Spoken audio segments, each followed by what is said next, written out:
Study IQ IAS, अब तैयारी हुई अफोर्डेबल। दोस्तों, क्या आपने कभी डोमिनो इफेक्ट के बारे में पढ़ा या सुना है? अगर नहीं तो आप अपने बचपन में उन दिनों को याद कीजिए जब आप स्कूल जाया करते थे। आपने देखा होगा कि स्कूल की पार्किंग में खड़ी किसी एक साइकिल के गिरने से साथ खड़ी बाकी साइकिल्स भी एक के बाद एक सिमिलर पैटर्न्स में गिर जाती थी। दरअसल डोमिनो इफेक्ट भी ऐसी ही एक प्रक्रिया का नाम है जहां किसी एक ऑब्जेक्ट पर इंपोज किए गए फोर्स की वजह से पास में रखे दूसरे सभी ऑब्जेक्ट्स पर सिमिलर रिएक्शंस देखने को मिलते हैं। दोस्तों, कुछ ऐसा ही रिएक्शन आज हमें साउथ एशियन रीजन में देखने को मिल रहा है, जहां श्रीलंका में छाए आर्थिक संकट के बादल अब साउथ एशियन रीजन में बसे दूसरे देशों में बरसने को तैयार हैं। हाल ही में हमारे पड़ोसी देश श्रीलंका में जो हालात पैदा हुए उनके बारे में तो आप लोगों ने सुना ही होगा। देश के बिगड़ते आर्थिक हालात, सफिशिएंट इनकम सोर्सेस का ना होना, देश के गोल्ड और डॉलर रिजर्व्स में निरंतर आती कमी और पॉलिटिकल इंस्टेबिलिटी जैसे अनेक कारणों के चलते आज इंडियन ओशन की गोद में बसा ये खूबसूरत सा देश अराजकता और अंधकार के चंगुल में फंस गया है। श्रीलंका में पैदा हुए संकट को देखते हुए अब कुछ एक्सपर्ट्स ये अनुमान लगा रहे हैं कि आने वाले समय में ऐसे ही हालात हमें साउथ एशिया के दूसरे देशों में भी देखने को मिल सकते हैं। पाकिस्तान और नेपाल के अलावा आज इस लिस्ट में बंगाल की खाड़ी के किनारे बसे बांग्लादेश का नाम भी जुड़ता नजर आ रहा है। दोस्तों, आज के हमारे इस वीडियो डिस्कशन में हम इस बात को एनालाइज करने की कोशिश करेंगे कि क्या जिन परिस्थितियों से आज श्रीलंका गुजर रहा है, आने वाले वक्त में ऐसे ही कुछ हालात बांग्लादेश में भी पैदा हो सकते हैं। अगर ऐसा है तो वो कौन से मुख्य कारण हैं जिनको देखते हुए एक्सपर्ट्स बांग्लादेश में आने वाले क्राइसिस का अनुमान लगा रहे हैं। बांग्लादेश द्वारा पिछले कुछ सालों में अच्छी इकोनॉमिक ग्रोथ विटनेस करने के बावजूद इकोनॉमिक क्राइसिस की संभावना हमारे इस सवाल को और दिलचस्प बना देती है। लेकिन दोस्तों, इस वीडियो की शुरुआत करने से पहले मैं आपको बता दूं कि इस टॉपिक की रिलेवेंस यूपीएससी मेंस एग्जामिनेशन के पर्सपेक्टिव से काफी ज्यादा है। इस टॉपिक से जुड़े हुए सवाल यूपीएससी GS2 के इंटरनेशनल रिलेशंस और GS3 के इकोनॉमी सेक्शन में पूछे जा सकते हैं। इसके बारे में हम वीडियो के अंत में और भी बात करेंगे, पर फिलहाल के लिए अपने डिस्कशन को हम आगे बढ़ाते हैं। दोस्तों, 1971 में पाकिस्तान से मिली अपनी आज़ादी के बाद बांग्लादेश की कहानी बहुत से उतार चढ़ाव से गुजरी है। देश के प्राइम मिनिस्टर शेख मुजीबुर रहमान के असैसिनेशन से लेकर हुसैन मोहम्मद इरशाद के डिक्टेटरशिप रजीम तक देश में अलग अलग आइडियोलॉजी, अलग अलग राजनीतिक तंत्रों का राज रहा है। लेकिन 21st सेंचुरी आते आते बांग्लादेश की गिनती इंडियन सब कॉन्टिनेंट में मौजूद सबसे स्टेबल देशों में की जाने लगी। देश में फर्टाइल लैंड, ट्रेडिंग पोर्ट्स और सूटेबल वर्कफोर्स की मौजूदगी ने धीरे धीरे बांग्लादेश को आर्थिक रूप से सशक्त बनाया। आज अपनी आज़ादी के 51 ईयर्स के बाद बांग्लादेश कामयाब लोकतंत्र के रूप में उभर के सामने आया है। इकोनॉमिक पर्सपेक्टिव की बात करें तो आज इंडिया के बाद इंडियन सब कॉन्टिनेंट में बांग्लादेश दूसरी सबसे बड़ी इकोनॉमी है। आज GDP एट PPP यानी परचेजिंग पावर पैरिटी के मामले में बांग्लादेश की टोटल GDP 1.1 ट्रिलियन की है। तो फिर सवाल है कि एक ऐसा देश जहां वर्कफोर्स की कोई कमी ना हो, देश में पर्याप्त आर्थिक संसाधन मौजूद हो और राजनीतिक तौर पर भी देखने पर देश स्टेबल नजर आए, ऐसे किसी देश के लिए ये कहना कि आने वाले समय में वो अराजकता और अंधकार में जाने वाला है, ये बात कैसे मान ली जाए? लेकिन दोस्तों, आज दुनिया में ऐसे बहुत से पॉलिटिकल और इकोनॉमिक एक्सपर्ट्स हैं जो एक आवाज में ये बात कह रहे हैं कि आज की परिस्थितियों को देखते हुए ये कहना मुश्किल नहीं है कि आने वाले वक्त में बांग्लादेश अगला श्रीलंका बनने वाला है। तो चलिए एक एक करके उन सभी रीजंस को एनालाइज करते हैं जिन्हें बांग्लादेश में आने वाली संकट के लिए एक्सपर्ट्स द्वारा मुख्य कारण माना जा रहा है। दोस्तों, इंटरप्शन के लिए माफी, पर ये कोई ऐड नहीं है। बस आपसे एक ऐसी इंफॉर्मेशन साझा करनी है जिसकी मदद से हम एजुकेशन को अफोर्डेबल बनाने की तरफ एक इंपॉर्टेंट कदम उठा रहे हैं। स्टडी IQ ने अपना UPSC pre plus mains live foundation batch start किया है, जिसमें आपको सारा का सारा कंटेंट लाइव दिया जाएगा। 900+ आवर्स का live content, 1-to-1 mentorship, current affairs programmes, prelims के practice questions, mains answer writing practice और भी बहुत कुछ, मात्र 18,999 के डिस्काउंटेड प्राइस पर अगर आप AG live coupon code use करते हैं। इन बैचेस में एडमिशन की लास्ट डेट 8 अगस्त है, जिनमें क्लासेस की टाइमिंग 6 PM रहेगी।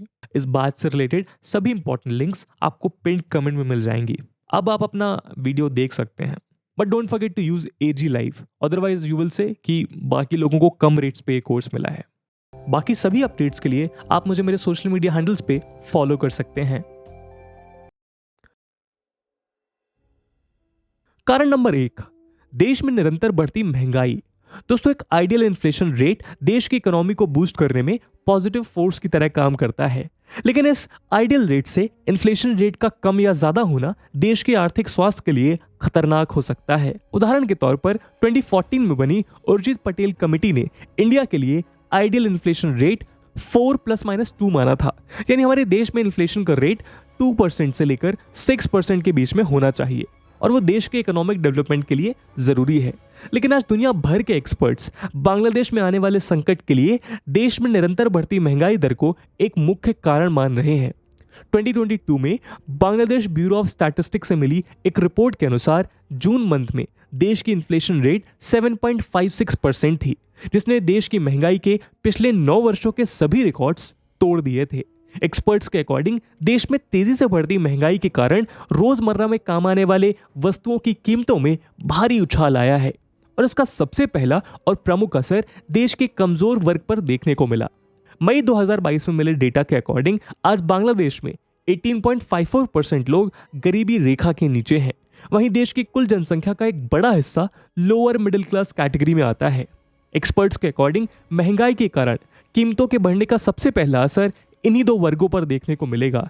अगर देश की सरकार ने समय रहते इन्फ्लेशन को कंट्रोल नहीं किया तो महंगाई से परेशान ये लोग सड़कों पर उतर आएंगे। रिसेंटली श्रीलंका में लोगों के सड़कों पर आने का प्रमुख कारण भी देश में बढ़ती महंगाई को ही बताया जा रहा है। कारण नंबर 2, देश के फॉरेक्स रिजर्व्स में निरंतर आती कमी। दोस्तों, श्रीलंका में जो इकोनॉमिक क्राइसिस आई उसके पीछे सबसे बड़ा कारण श्रीलंका के फॉरेक्स रिजर्व के डिक्लाइन होने को माना जा रहा था। फॉरेक्स रिजर्व्स या फॉरेन एक्सचेंज रिजर्व्स किसी भी देश के सेंट्रल बैंक के पास रखा एक ऐसा हथियार होता है जिसकी मदद से देश की सरकार अपने अंतर्राष्ट्रीय व्यापार को साधने का काम करती है। इस रिजर्व्स के रूप में किसी भी देश की सरकार के पास गोल्ड और फॉरेन करेंसीज का एक बड़ा भंडार होता है, जिसका इस्तेमाल इंटरनेशनल मार्केट में ट्रेड के लिए किया जाता है। फिर चाहे सरकार को मिडिल ईस्ट में मौजूद किसी देश से क्रूड ऑयल खरीदना हो या यूरोप के किसी देश से फ्रूट्स एंड वेजिटेबल्स, ये सभी पेमेंट्स फॉरेक्स रिजर्व्स के माध्यम से किए जाते हैं। एक्सपर्ट्स के अकॉर्डिंग श्रीलंका की ही तरह अब बांग्लादेश में भी फॉरेक्स रिजर्व्स कंटिन्यूअसली डिक्लाइन करते जा रहे हैं। जुलाई 2022 में मिले डेटा के अनुसार बांग्लादेश का टोटल फॉरेक्स रिजर्व्स महज $39 बिलियन का रह गया है, जिसका इस्तेमाल सिर्फ देश की 5 महीनों के इंपोर्ट बिल्स को चुकाने के लिए किया जा सकता है। एक्सपर्ट्स के अकॉर्डिंग अगर समय रहते बांग्लादेश की शेख हसीना सरकार ने देश के फॉरेक्स रिजर्व्स को दुरुस्त नहीं किया तो आने वाले समय में बांग्लादेश भी श्रीलंका की तरह अपनी ज़रूरतों को पूरा करने के लिए वर्ल्ड बैंक या IMF जैसी इंटरनेशनल ऑर्गेनाइजेशन से और ज़्यादा हैवी लोन्स लेने को मजबूर हो जाएगा। और शायद अगर समय रहते सूटेबल मेजर्स नहीं लिए गए तो बांग्लादेश को भी श्रीलंका की ही तरह डेड ट्रैप जैसी सिचुएशंस का सामना करना पड़ सकता है। कारण नंबर 3, देश के इंपोर्ट और एक्सपोर्ट बिल के बीच बढ़ता फासला। दोस्तों, 2 अलग अलग देशों के बीच अलग अलग कमोडिटीज का एक्सचेंज होना कोई नई बात नहीं है। ग्लोबलाइजेशन या ओपन बाउंड्रीलेस मार्केट्स क्रिएट होने से पहले भी 2 देशों के बीच कमोडिटीज का एक्सचेंज हुआ करता था, लेकिन किसी देश का जरूरत से ज्यादा इंपोर्ट डिपेंडेंट होना देश की इकोनॉमी के लिए खतरनाक साबित हो सकता है। इसके अलावा इंपोर्ट डिपेंडेंट होना देश में डोमेस्टिक डेवलपमेंट एक्टिविटीज की कमी को दर्शाता है। इन एक्टिविटीज की कमी के चलते एक तरफ जहां देश अपने फुल पोटेंशियल को यूटिलाइज नहीं कर पाता, वहीं दूसरी तरफ देश के बाहर से आने वाले सामान के चलते देश की रिजर्व्स में भी कमी आ जाती है। अगर हम बांग्लादेश से होने वाले एक्सपोर्ट्स की बात करें तो टेक्सटाइल और क्लोथिंग रिलेटेड आइटम्स इस लिस्ट में टॉप पर आते हैं। देश के टोटल एक्सपोर्ट का 85% से भी ज्यादा हिस्सा टेक्सटाइल और क्लोथिंग रिलेटेड इंडस्ट्रीज कॉन्स्टिट्यूट करती है। टेक्सटाइल के अलावा Bangladesh footwear, animal oil, vegetable oil, artificial flower और आर्टिफिशियल हेयर्स जैसी कमोडिटीज को देश के बाहर एक्सपोर्ट करता है। वहीं अगर हम बांग्लादेश में आने वाले टॉप इंपोर्ट आइटम्स की बात करें तो इसमें कॉटन, मशीनरी, क्रूड ऑयल और आयरन एंड स्टील जैसी वेरियस कमोडिटीज शामिल हैं। एक्सपर्ट्स के अकॉर्डिंग अपनी आज़ादी के बाद बांग्लादेश ने हाई लेबर अवेलेबिलिटी के चलते टेक्सटाइल जैसी लेबर इंटेंसिव इंडस्ट्रीज को तो डेवलप कर लिया, लेकिन साल दर साल देश की सरकार ने देश की दूसरी रिक्वायरमेंट्स को नज़रअंदाज कर दिया। सरकार ने अपनी बहुत सी रिक्वायरमेंट्स को पूरा करने के लिए सूटेबल इंफ्रास्ट्रक्चर को डेवलप नहीं किया, जिसके चलते बांग्लादेश को दूसरे देशों से सामान खरीदने पर निर्भर होना पड़ा। 2019 में आए कोरोना क्राइसिस के चलते देश के एक्सपोर्ट्स की बैकबोन कहे जाने वाले टेक्सटाइल सेक्टर की सभी एक्टिविटीज बंद पड़ गईं, जिसके चलते सरकार को एक्सपोर्ट से होने वाली इनकम में हैवी लॉसेस देखने को मिले। देश के इंपोर्ट और एक्सपोर्ट बिल के बीच आए इस गैप ने देश में बैलेंस ऑफ पेमेंट्स और करंट अकाउंट डेफिसिट जैसी समस्याओं को जन्म दिया। मार्च 2022 से मिले डेटा के अकॉर्डिंग फाइनेंशियल ईयर 2022-2023 के फर्स्ट 6 मंथ्स में देश का overall trade deficit 18 billion US dollars का था। वहीं इस सेम ड्यूरेशन के दौरान देश का total current account deficit 10 billion US dollars का था। एक्सपर्ट्स के अकॉर्डिंग सूटेबल इंफ्रास्ट्रक्चर की कमी के चलते आने वाले वक्त में इस डेफिसिट के और भी ज्यादा बढ़ने के चांसेस हैं, जो देश में फॉरेक्स रिजर्व्स की कमी और बैलेंस ऑफ पेमेंट जैसी दूसरी इकोनॉमिक प्रॉब्लम्स को इंटेंसिफाई कर देगा। आज श्रीलंका की ही तरह बांग्लादेश के पास एक्सपोर्ट सोर्सेज की कमी और हाई इंपोर्ट डिपेंडेंस सरकार के पास मौजूद ओवरऑल रेवेन्यू को कम कर देंगी। गवर्नमेंट के पास हुई रेवेन्यू की कमी से देश में डेवलपमेंट एक्टिविटीज को कंडक्ट कर पाना और ज्यादा मुश्किल हो जाएगा। देश में इंफ्रास्ट्रक्चर, हेल्थ और एजुकेशन जैसी सभी सुविधाओं की कमी से गरीबी रेखा के नीचे रह रहे लोगों की संख्या में इंक्रीमेंट देखने की संभावना है। ना तो लोगों के पास शिक्षा होगी और ना ही स्वास्थ्य, और आखिर में गरीबी की मार को झेल रहे लोग सड़कों पर उतर आएंगे और बांग्लादेश भी श्रीलंका की ही तरह धीरे धीरे आर्थिक, सामाजिक और राजनीतिक संकट में फंसता चला जाएगा। कारण नंबर 4, देश में एनर्जी इंसफिशिएंसी। दोस्तों, बांग्लादेश में पैदा हुए आर्थिक समस्याओं जैसे कि फॉरेक्स रिजर्व्स का कम होना या ओवरऑल ट्रेड डेफिसिट का बढ़ना, इनके पीछे देश में एनर्जी सोर्सेस की कमी एक बड़ा कारण रहा है। जैसा कि आप जानते हैं, बांग्लादेश एक डेवलपिंग कंट्री है, जिसकी वजह से आज भी ये देश कन्वेंशनल एनर्जी सोर्सेज जैसे कि क्रूड ऑयल या कोल पर हेवली डिपेंडेंट है। जहां एक तरफ इंडिया और दुनिया के दूसरे डेवलपिंग नेशंस आने वाले वक्त में अपने फॉसिल बेस्ड एनर्जी रिक्वायरमेंट्स को ड्रास्टिकली कम करने की कोशिश में लगे हैं, वहीं दूसरी तरफ एक रिपोर्ट के अकॉर्डिंग ईयर 2020 से लेकर 2030 के बीच बांग्लादेश अपनी फॉसिल बेस्ड एनर्जी रिक्वायरमेंट्स को डबल करने वाला है।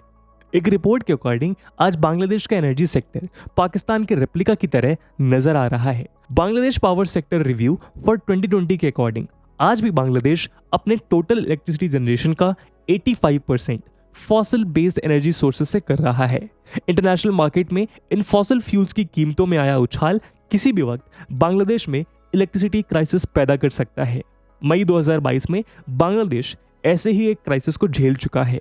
एक तरफ जहां न तो सरकार ने कन्वेंशनल एनर्जी सोर्सेज पर अपनी एक्सेसिव डिपेंडेंसी को कम किया, वहीं दूसरी तरफ सोलर और विंड एनर्जी जैसी नॉन कन्वेंशनल मेथड्स को डेवलप करने पर भी कुछ खास ध्यान नहीं दिया गया। इन सभी रीजंस के चलते आज भी बांग्लादेश श्रीलंका की तरह अपनी एनर्जी रिक्वायरमेंट्स को पूरा करने के लिए दूसरे देशों पर निर्भर है। आज एक्सपर्ट्स के अकॉर्डिंग आने वाले वक्त में बांग्लादेश में श्रीलंका के समान एनर्जी क्राइसिस के पैटर्न्स देखने को मिल सकते हैं। कारण नंबर 5, कमजोर होता बांग्लादेशी टका। दोस्तों, बाकी सभी इकोनॉमिक प्रॉब्लम्स के अलावा इंटरनेशनल मार्केट में लगातार कमजोर होती देश की करेंसी भी बांग्लादेश में आर्थिक संकट को और ज्यादा बढ़ा रही है।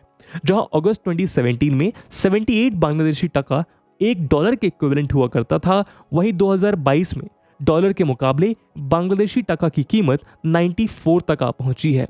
इंटरनेशनल मार्केट में लगातार कमजोर होता बांग्लादेशी टका देश में आने वाले इंपोर्ट्स को और महंगा कर रहा है, जिसके कारण देश के फॉरेक्स रिजर्व्स में अवेलेबल डॉलर और भी ज्यादा कम होता जा रहा है। जिस तरह आज इंटरनेशनल मार्केट में बांग्लादेश की करेंसी कमजोर हो रही है, सिमिलरली श्रीलंका में आए क्राइसिस में भी ऐसा ही कुछ देखा गया है, जहां लगातार कमजोर होते श्रीलंकन रुपी के कारण देश के इंपोर्ट बिल में भारी इजाफा हुआ था। फरवरी 2017 में जो श्रीलंकन रुपी डॉलर के मुकाबले 140 पर था, वही फरवरी 2022 आते आते 200 के पार चला गया था, जिसने देश की ओवरऑल इकोनॉमी को एकदम से ठप कर दिया। इंटरनेशनल मार्केट में लगातार कमजोर होती टका को देखते हुए आज इकोनॉमिस्ट ये अंदेशा लगा रहे हैं कि अगर समय रहते बांग्लादेश की सरकार द्वारा सूटेबल मेजर्स नहीं लिए गए तो बांग्लादेश नेक्स्ट श्रीलंका बन सकता है। कारण नंबर 6, देश का बढ़ता एक्सटर्नल डेट। दोस्तों, वो कारण जिसे श्रीलंका में आए क्राइसिस के पीछे सबसे बड़ा रीजन माना जा रहा है, वो था देश में कंटिन्यूअसली बढ़ता एक्सटर्नल डेट। रेवेन्यू सोर्सेस की कमी के चलते साल दर साल श्रीलंकन गवर्नमेंट अपनी जरूरतों को वर्ल्ड बैंक, IMF या चाइना जैसे किसी पड़ोसी मुल्क से मिले लोन्स के जरिए पूरा कर रही थी, लेकिन सरकार ने इन लोन्स को कैपिटल फॉर्मेशन के रूप में इन्वेस्ट नहीं किया जिससे लॉन्ग टर्म इकोनॉमिक बेनिफिट्स मिल सके। सरकार ने ऐसे सेक्टर, ऐसे इंडस्ट्रीज या ऐसी एक्टिविटीज को नहीं डेवलप किया जो लोन अमाउंट इन्वेस्टमेंट को आने वाले समय में रेवेन्यू में कन्वर्ट कर सके, बल्कि अपीजमेंट पॉलिसी के चलते सरकार ने सब्सिडीज और ग्रांट्स के रूप में इन एक्सटर्नल लोन्स को स्पेंड कर दिया। रिजल्टेंट देश में डेट बढ़ता गया, लेकिन डेट को चुकाने के लिए इनकम में कोई इंक्रीमेंट नहीं हुआ। श्रीलंका की तरह ही आज बांग्लादेश सरकार भी एक्सटर्नल लोन्स एक्वायर करती जा रही है। एक रिपोर्ट के अकॉर्डिंग साल 2021 में बांग्लादेशी सरकार का आउटस्टैंडिंग एक्सटर्नल डेट $90.79 बिलियन का था, जो साल 2020 के मुकाबले वूपिंग 24% ज्यादा था। बांग्लादेश सरकार साल दर साल इंटरनेशनल ऑर्गेनाइजेशन से लोन लेती जा रही है, लेकिन इन लोन्स के बहुत छोटे से हिस्से का इस्तेमाल कैपिटल इन्वेस्टमेंट के रूप में किया जा रहा है, जो लॉन्ग टर्म में इन लोन्स को पेबैक करने के लिए रिक्वायर्ड रेवेन्यू को जनरेट नहीं कर पाएगा। लोन्स को टाइमली पेबैक नहीं कर पाने की वजह से श्रीलंकन गवर्नमेंट की तरह ही बांग्लादेशी गवर्नमेंट को भी बेल आउट होना पड़ेगा और सरकार अपने पुराने लोन को चुकाने के लिए नए और फ्रेश लोन्स लेने को मजबूर हो जाएगी। इन सभी बातों को ध्यान में रखते हुए एक्सपर्ट्स ये आशंका जता रहे हैं कि बांग्लादेश भी आने वाले समय में एक्सटर्नल डेट ट्रैप में फंसने जा रहा है। कारण number 7, lack of political will power and crony capitalism. दोस्तों, श्रीलंका की तरह किसी भी कंट्री के सोशल, पॉलिटिकल और इकोनॉमिक इक्विलिब्रियम के इस तरह डिस्टॉर्ट हो जाने के पीछे सबसे बड़ा हाथ देश को चला रही सरकार का होता है। पॉलिटिकल विल पावर की कमी, करप्शन, लैक ऑफ विजन जैसी प्रॉब्लम्स के बिना किसी भी देश में तंत्र का इस तरह छिन्न भिन्न हो जाना लगभग नामुमकिन सा प्रतीक होता है। श्रीलंका में जो हुआ उसके पीछे पॉलिटिकल विल पावर की कमी और पॉलिटिकल करप्शन को भी बड़ा कारण माना जा रहा है, और आज बांग्लादेश भी करप्शन के इसी रास्ते पर चल रहा है जिसकी आखिरी मंजिल अराजकता का अंधा कुआं है। ट्रांसपेरेंसी इंटरनेशनल द्वारा रिलीज की गई करप्शन परसेप्शन इंडेक्स के अकॉर्डिंग दुनिया की 180 कंट्रीज के बीच करप्शन के मामले में बांग्लादेश की रैंकिंग 147 पोजीशन पर है। इसके अलावा आज क्रोनी कैपिटलिज्म भी बांग्लादेश में एक प्रॉब्लम के रूप में सामने आई है। देश की सरकार और राजनेताओं द्वारा राजनीतिक शक्ति का अपने खुद के फायदे के लिए इस्तेमाल करना देश की आर्थिक समस्याओं को और बढ़ा रहा है। देश के पॉलिटिशियंस, देश की बिजनेस लॉबी और देश के ब्यूरोक्रेट्स मिलकर देश में करप्शन को बढ़ा रहे हैं। आज कुछ एक्सपर्ट्स बांग्लादेश में पॉलिटिशियंस, बिजनेसमैन और ब्यूरोक्रेट्स के इस गठबंधन को आयरन ट्रायंगल नाम से बुला रहे हैं। एक्सपर्ट्स के अकॉर्डिंग अगर देश की राजनीतिक शक्ति का इसी तरह दुरुपयोग होता रहा तो वो दिन दूर नहीं जब बांग्लादेश की जनता भी सड़कों पर उतरने को आमादा हो जाएगी। दोस्तों, श्रीलंका में आए तूफान की गूंज पूरे विश्व में सुनाई दी है और एक लोकतांत्रिक देश के सभी तंत्रों का इस तरह चरमरा जाना दुखद है। लेकिन अब तबाही के ये काले बादल बांग्लादेश के ऊपर मंडरा रहे हैं। अगर समय रहते बांग्लादेश की सरकार ने प्रिकॉशंस मेजर्स को नहीं अपनाया तो वो वक्त दूर नहीं जब बांग्लादेश की आम जनता भी सड़कों पर तबाही का तांडव मचा रही होगी।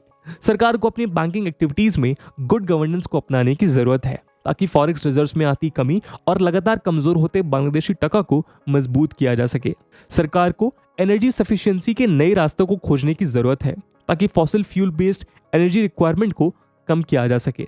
ऐसा करने से न सिर्फ सरकार के इंपोर्ट बिल में कमी आएगी बल्कि साथ ही देश के सस्टेनेबल फ्यूचर की ओर एक मजबूत कदम बढ़ाया जाएगा। इसके अलावा सरकार को अपने एक्सटर्नल लोन्स का इस्तेमाल बड़ी सूझबूझ और समझदारी से करना होगा। सरकार को इन लोन्स का इस्तेमाल सब्सिडीज या ग्रांट देने के बजाय मैन्युफैक्चरिंग, एनर्जी और इंफ्रास्ट्रक्चर जैसे सेक्टर्स में करना होगा ताकि वक्त रहते इन सेक्टर से क्रिएट हुए रेवेन्यू के जरिए लोन्स ऑटोमेटिकली पे हो जाएं।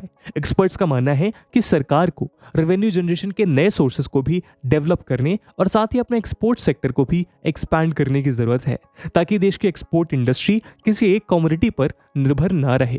इन सब के अलावा सरकार को गवर्नेंस रिफॉर्म्स की भी आवश्यकता है ताकि देश के उज्जवल भविष्य के लिए लॉन्ग टर्म गोल्स सेट किए जा सकें।